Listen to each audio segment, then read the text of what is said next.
Now, with the discussion, I wanted to look at John 19:26-27 first, what he says to his mother and to John, right? So just want to read this one first, and then we'll go into the other two, because the other two is a little bit more in detail.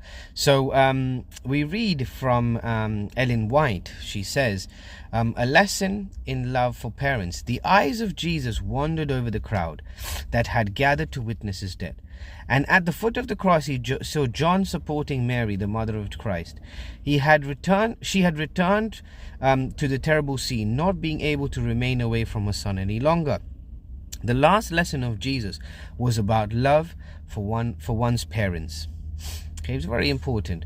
He looked at the grief-stricken face of his mother, and then at John looking again at his mother. He said, "Woman, behold your son," and then to the disciple, "Behold your mother." Where he said, that's John 19:26-27, well understood Jesus' words and the sacred trust he was committing, right? So like I said, he was committing that trust to John. He immediately took the mother of Christ away from the fearful scene of Calvary. From that hour, he cared for her as a dutiful son would, taking her to his own home. The perfect example of Christ's filial love shines undimmed from the mist of ages. While enduring the keenest torture, he was not forgetful of his mother, but made all necessary provision for her future.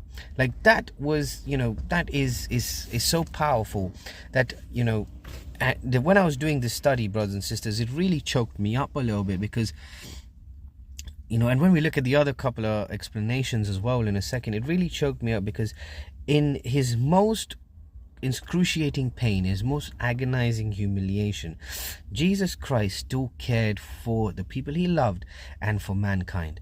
He looked at his mother, he looked at his brother, and he was like, take care of each other kind of thing.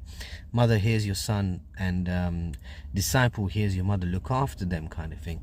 So it's so uplifting to know that Christ loves us so much. He loves us so much that even in his, like I said, in his most excruciating torture, he was worried about mankind. And here you see all these scribes and people saying, come down. If you're the Son of God, come down. If you were the true King or the Christ, come down from the cross. But not realizing, they didn't realize, or didn't even think about realizing for 1 second, that if he had to come down from that cross, the whole of humanity would have been done for.